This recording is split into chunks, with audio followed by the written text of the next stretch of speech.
ay tutungo na ulit sa ating drafting phase kung saan aabangan natin kung ano na naman ba ang magiging kontrahan ng ating dalawang coaches. Hindi na ako magugulat kung nakaban yung Gatot Kacha. Pero Yeah. nagulat ako dahil hindi nakaban yung Gatot Kacha. Wala pa. Ibaban pa lang yata. Eto. Or, Maybe. sige. Wala, yun ang Gatot. Gatot yan, yeah. Kasi parang iniisip ko kung ibaban ba si Suyu, parang hindi naman Hindi. advisable na iban kasi kanina pa nga siya na o-open eh. May alpha daw, kaso wala yung Matilde. Yeah. Ang problema naman nila, pag binan yung Suyu, balik tayo sa regular programming na may Gatot Kacha yung FNOP. Ang makukuha ng Aurora dito, pwede nilang unahan sa, Eve. siguro sa Ling, sa Edith, sa Moscow. Yeah. Okay, kanina, nabigla ko hindi pinili yung Where there is Moscow. light, Pero there are Louis yung also binag. shadows. With the Luya, does it mean na parang more on melee heroes dito yung kukuhanin? Suyu. Parang it's a given na once it's open, Tapos talagang kukuhanin. dito yung Gatot Edith. Ginawa yan kanina ng Fnatic Onyx Philippines. What? Oh, okay. So, Ling Oh, Cho. Gatot Edith. At least nakuha nila yung Cho, no? For Rene J, na hinihingi natin ng game number 1. Yeah. Pero yun nga, sabi na nga ni Auntie, Gatot Edith eh. Parang Gatot ang sakit Edith. Pwede nga Gatot Gatot Vexana. Vexana eh. Gatot Yeah. Aurora. Yung mga yung mga nakaka-bad trip, kunwari Lingga or Choka, parang nakakailang sipain. Kasi may pangalawang buhay din yung Aurora eh. Yes. Yung hero, hindi yung, well, technically dalawa din buhay naman ng Aurora kasi may Oo. lower bracket. May lower bracket pa. Tama na, ayan na yung sinabi na narinig na natin yung Edith or Gatot.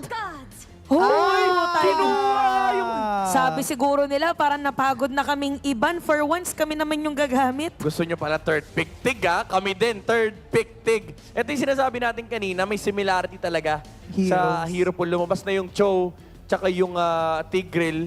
Maybe yung Khalid pwedeng kunin dito ng Aurora or kuha na sila ng Mage or ng Marksman para at least mauna sila versus FNOP. Kasi at least yung Cho naman pwede na nila i-flex Yeah. sa either XP or Roam. Yeah, and you know, the thing about this Tig, ito yung lagi kong sinasabi, parang in terms of the roamers and setup lang ha, Tig yung laging mauuna. Na parang, compared to a Minotaur, compared to a Cho, lalo na if maunahan sa Yep. bush. So, yun yung medyo worry ko ngayon kasi parang, hindi nga sila naggatot, pero parang same pa rin naman Oo. yung Same yung concept. At saka yung difference pa dito is pwede mang delay ng buff. So Faramis third pick para dito sa side ng Aurora MLBB. It's a good answer. It was either the Paramis or the Valentina para at least may copy sila ng Primal Wrath or the Implosion. Tapos But, magbaba ng Valen. Oo, magaba ng Valentina. Kasi better option actually, yung pinili nila, yung Faramis. Ang kailangan nilang nila isipin dito is yung Valentina at Lilia na madalas din gamitin ng F-top. Pero yung Eve nga din eh. Actually, baka Eve, Valentina yung tanggalin Yeah. ng Aurora dito. Tapos kumuha ng Lilia tong F-top. Oo, and alam mo, no, yung kung ganun man yung gagawin ng... Valen. Eve siguro yung Eve yung second. kasunod. Yeah.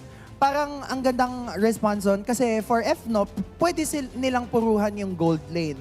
Knowing na kahit may matira kay Doming, pwede silang mag-respond agad. Moskov or Claude, Mauna rin kasi sila eh. Harith. ganun. Honestly, parang mas magandang palustin nila yung Eve over the Lilia kasi baka mamaya malugi sila sa late game. And also, parang mas okay na link ka kalaban mo Lilia kasi yung Lilia may black shoes eh. Yeah. Oh, tsaka yung parang biglang set, tas pang zone mo rin kasi siya. But anyway, speaking of zone, yung Cho dito ni Rene J, pag siya yung gumagamit is pantay yung kanyang win rate. So, win-loss 2-2. At pwede siyang gamitin ni Edward na I think, sino makalaban nila Blacklist. ng Blacklist yung kalaban nila nung ginamit. Last yung, game, game 3 yun. Yung Bane ni MP Taking. Yes. Right, nung last day ng regular season. Correct. So, Arlot ban, by the way, for Fnatic Onyx Philippines, they're still lacking yung hero for Kelra and even the hero for Super Friends.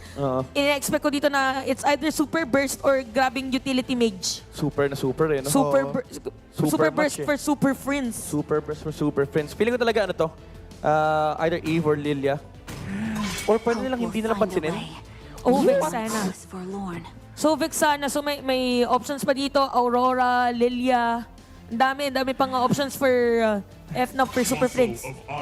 Sila nagtanggal nung Gatot. gatot. Yeah. Alam mo, medyo super wild and hindi ko alam kung mangyayari. What if magsisilyon ulit si Super Friends? Oh, pwede. Why Si not Cillian Melissa, no? Yeah. Oo. Actually, maganda siya. If you're up against sa Faramis, Oo. habang naka-Spectre state, bigla ka mag-bat. Yeah. Oo. Kahit yung batch fist mo, pwede mo pag-zone eh. Ang hirap na nga patayin yan eh. Dati yung pag-link at may Sicilian, parang nag-e-enjoy ka patayin yung Sicilian eh. Ngayon kasi yung clock, ang kunat na ng Yes. Sicilian. Ang duga-duga. Alam mo, nagkaroon ng Sasakit time na agad niya. hindi binubuan ng clock, di ba? Kasi nawala siya sa mga... Parang dapat tank jungler. Tank na lang yung Oo. gumagamit. Tsaka Pero nawala yung hindi. combo ng clock Tranchon. Oo, ngayon, hindi. Clock Standalone na na ulit. item na kasi yung ano yung clock, tapos yung passive ng Elegant Gem Yeah. na may bonus HP. So depende kung anong gustong gamitin, anong Pero trick mukhang gamitin ano ni to, Prince. Aurora or Eve or Lilia. Oh, tapos Ruby, no? Ruby Gold Team. Ruby or Melissa. Ruby or Melissa, honestly, sounds nice. Pagka ganun, wala na talagang hingahan kasi grabe yung crowd control nila. Oo. Akala ko kung ano nangyari sa yung pala, Wala yung walang kasing hingahan. Pwede rin naman yung Fanny. Ay, Fanny, yung Carry. Ba't saan galing si Fanny? Yung Carry, para at least may shred sila kay Terizla. Ang problema na ng Fanny kasi may Paramis. So I think mas safe dito yung mga AoE damage heroes. Like, again, yung Claude, Eve, Lilia. Harit! Well, AoE din naman yan. So, Harith ang kanilang kukuhanin for this game. Wala, hindi na to magsisicilian. Oh, kasi ano, Nagharit na. Time to go to the Arid Lilia. ayan na yung Lilia. Lilia. And nakadikit pa naman din sa pangalan ni Super Prince. Yung Lilia way back season 10. Oo. Iba ang kanyang mga boba tea. Anong gold nila dito? Claude na nakikita ko eh. Claude. Late game, ano talaga, kailangan nila paabutin late game. Claude or Carrie. Bea kawawa sa Lilia. I mean, kaya niya yung Harit, pero ang problema mo yung Tigreal. Yeah. Claude or Carrie, pero parang mas Claude. So, Moskov. Yun nga, Moskov. Moskov ang kinuha dito ng side ng Aurora. Yun yung binanggit mo kanina, one of the winningest hero pagkagamit siya ng Aurora. Probably for Doming also. Tiwala na lang din kay Doming para at least may macro advantage yun sila. Meron silang dalawang split pusher, yung Ling, tsaka yung Moskov. Ang worry ko lang talaga dito is yung laning stage. Lamang na lamang yung Harit sa Moskov. And also, the moment na mag-clash na sila, sobrang lagkit ng lineup ng Fnatic Onyx Philippines. Medyo nag-worry ako kung makaka-free hit ba si Doming ng like to the fullest potential. Tingnan natin kung ano ang magiging takbo ng ating laban. Again, for Fnatic Onyx Philippines, isang panalo na lang kanilang inaantay para ma-secure ang upper bracket final slot. Para naman dito sa Aurora, kailangan nilang manalo para ma-extend pa itong ating laban. Ano nga ba talaga ang mangyayari? Ano ang magiging resulta? Casters, pasok! Isang panalo para ma-extend ang kanilang upper bracket run ang kailangan ng Fnatic Onyx Philippines. Isang panalo ang kailangan naman ng Aurora Welcome to Mobile extend Legends. the matchup laban sa Fnatic Onyx. Sa pagpasok nating muli, kanino nga bang tadhana ang mas maisusulat? Yan ang mga katanungan na magkakaroon ng kasagutan sa pagsisimula ng game number 3. Kaabang-abang ito kasi dalawang hero na lagi natin nakikita noong mga nakaraang seasons ang maghaharap ngayon. Imagine mo may Lilia at may Faramis tayo na maghaharap. At ang ganda naman naging draft sequence natin, counter after counter after counter eh. At sagutan talaga. And even our panel kanina, di ba, na napapaisip pa sila kung yung Cecilian ay possible in the scenario even before other heroes were shown. Pero ngayon nga yung Lilia na naididikit pa rin talaga to sa pangalan niya ni Super Friends. Even way back season 10, kung di ako nagkakamali. And right now, sa kanyang mas improved version is makikita natin time and time again kung paano nga ba niya na ma-master ito. Pero si Rene J rin naman ay may show din naman na naididikit din sa kanyang pangalan. Baka Rene J to, dyan tumatak ang pangalan ni Rene J sa isang show. At pinapakita kagad dito ng Team Aurora, no? Sabi nila, Pinaputan? pwede naman pala natin gamitin eh. Nagkasalubong si Kelran, si Demon Kite. Pero hindi nagkaharapan. Uwi na muna itong si Kelran. Parang anime opening eh. Nag-cross spots muna sa umpisa eh. So mamaya pa ulit ang bakbakan. At Fnatic Onyx Philippines ngayon, medyo more on a slow and steady pace. Pero Aurora, they have the luxury to get this fast pick ng isolation plays, especially using or maximizing Renegades hero. Yeah, and ang ganda rin ng reaction dito ng Fnatic Onyx Philippines, no? Kumuha sila ng dalawang Purify para nga naman mapigilan yung mga plano dito ni Rene J na kumuha ng mga sipa-sipa niya. Ngayon, nagsimula na yung unang pagaw ng laban na ito, Demon Kite, Kirk, Agad. at si Kikong ay nandun sa may pit. Pero si Kikong nakakuha ng unang pagaw ng laban na ito. Abang! Si Kirk naman ay mamamatay. Netherrealm from UA. At nakabawi din ng isa itong si Super Prince. At si Brusco naman ay sumuro din. King Kong. Naku, pinagwawashing-washing na naman ang mga members dito ng Hinatak Team Aurora at si Edward. Napakunat na talaga. Kaya lang ang problema ay wala na rin silang panapos doon. So atras na muna ang Fnatic Onyx at Team Aurora. Grabe din yung commitment dito ng Aurora, even using Edward's penalty zone there. And nakita rin natin kung paano Grabe. na naman kukuha ng kill ang Hitman. Ito na naman, testament ito eh. Parang na-miss talaga ni Rene J yung mga Chopix. He's back. He's back. Diba? No pa nga eh. No. Diba? At ito talaga yung hinahanap mo no aura for Aurora. Kasi ito na nga yung pagkakataon nila, their chance to extend the match. Dahil nakita nga natin ngayon for Fnatic Onyx Philippines, for Game 1 and Game 2, kontrolado nila all throughout the round. Pero ngayon, mas kontrolado ang Sipa. Sila naman na makokontrol dito ngayon. Nagamit na rin yung Zaman Force. Tumama yung Spear of Destruction pero atras muna ang Fnatic Onyx Philippines and Team Aurora. Medyo calculated din yung ginagawa nilang mga pagpasok dito. Nung hindi kumonekta ng maganda yung Sipa dito ni Rene J, matras na kagad sila. Pero dito si Kirk, Brusco and Super Prince as well. At sabi lang ni Kikong dito, okay, sige, trasan na natin yan. Balik na tayo sa mga panibago objectives. They're both showcasing their patience and discipline pagdating dito sa laban na to. Diba? Parehas silang mga straight A student. Pero sa ngayon, yung extracurricular, ititignan din natin. Paano nga ba yung magiging highlighted movements dito ng dalawang roamers natin? It's all about Brusco and Rene J's heads up. Or makikita ba natin yung sila yung mas mabibigla? Oo, magkaiba eh. Yung mundo ng dalawang roamers na pinag-uusapan natin. Yung Oo. isa single target hero, yung isa naman ay AOE and control. And yun ang ating makikita mamaya-maya kung paano papaganahin. Ngayon may sipa din, itong si Rene J, pero hindi niya tinuloy. Kasi nga naman si Brusco yung kanyang naabutan doon. Kirk ay nakahawak lang din dito sa may pagong. Si Kera ay nag-aabang. Ngayon 5v5 ang aga pa, 4 minutes pa lang 5v5 na. Grabe yung commitment. Nandali, pareho natin kupunan ngayon. And even Domeng is just on the vicinity. Nasa proximity pa rin siya na if ever tawagin mo siya, kaya pa rin naman niya. Ngayon, medyo lalayo din ng ibang mga miyembro. Nakikita natin ngayon na medyo si Demon kahit makakahabol pa rin naman. At yung Turtle ay 2 bars left under HP. Susugod na ang Aurora. Netherrealm, King Kong nakakuha ng pagong na yun habang tumama na yung Spear of Destruction. Ngayon, Tempest of Blade na gamit na rin ni Demon kahit habang may ipit din natin si Brusco at mapapatay siya dito ng team Fnatic Wow! Philip at si Team Aurora. Nagkakalituan na nga pa rin si Rene J. Ay tumatakas na nga rin lang. And si Edward ay umaatras. Si Kera at si King Kong ang pumupuro sa kanya doon at napatay nga ng matagumpay dito ng Fnatic Onyx Philippines. Sinigurado nilang wala ng takas sa ngayon. Pero mas walang takas is going to be the turret onto the top lane. Yun na lang yung mas piniling trade-off dito ng Aurora instead of them being on the downside doon nangyayaring clash na yon. Nagkaroon tayo ng mga multiple pick-offs pero for the side of Fnatic Onyx Philippines, ito na naman yung napakabilis sa conversion nila. After a kill, after an objective, go tayo sa pag-push ng iba't ibang linya or iba't ibang sides natin. Top and bottom, parehas covered agad ng Fnatic Onyx Philippines. Oh, ang dami na kasing nangyayari. Nakakalito na rin talaga pag tiningnan mo eh. Pero kailangan mong tutukan itong dalawang roamers na pinag-uusapan natin kanina. Yung mga sipa ni Rene J ay sobrang crucial sa pagpasok ng laban na ito. Naagawan pa, hindi. Nakuha pa rin ni Demon kahit habang nandito yung sipa. Na sumakto na. Ito yung hinahanap. Rene J nakakonekta rin ng isa. Habang si Brusco naman yun ang magiging puti rin nila. Nagamit rin Netherrealm. At si Demon kahit ay nakabawi na muli. 2-0 and 2 ang kanyang KDA. Tumama yung penalty zone. Habol kay Kelra. Ngayon ay inabag na rin yung Zaman Force. At dito na yung reinforcement mula sa Fnatic Onyx Philippines. Pero makakaligtas din si Edward. It's all about the chances here for Aurora. Ginagrab na nila each and every opportunity na libre at maganda yung timing ng Netherrealm dito for UA. And after that, ito yung ginagrab naman ni Domeng. Just keep pushing onto the bottom side.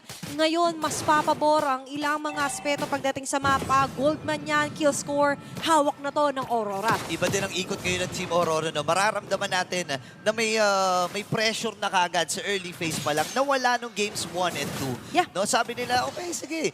Meron naman na tayong hero na kung saan ay kayang sumipa kung saan at kayang kumuha ng pick-off. Yeah. Pero ngayon, atras muna si Rene J and si Super. Uy, wait. May mga recalls na ganyan, Rene J, ha? Grabe naman talaga ang aura dito for Aurora. Pero bukod doon, syempre, ngayon, is more as a fast pace yung nagiging laro ng Aurora. Nilikod, oh. With the lights up, syempre minsan light travels faster than sound. Pero bago ka pa makasigaw ng tulong, nandito nga lang din ang timing nila Yui with the Nether Dome! Okay, tumama din yung Spirit of Destruction. King Kong nakakuha ng isa. Sipa din mula kay Renny J. Pero sapat ba yung dami sa mga members ng Team Aurora? Hindi! Kasi si Demon kayo nilamatay yung jungler. At double kill na kaagad para dito kay Kera. Pakong ay nakuha pa ng Fnatic Onyx Philippines. Na-activate na naman dito ang pagsayaw-sayaw. Ang magagandang mapapangong movements dito para kay Kelra. At bukod pa doon, hindi lang isa, hindi lang dalawa, tatlo agad ang natanggal na pick-up nila.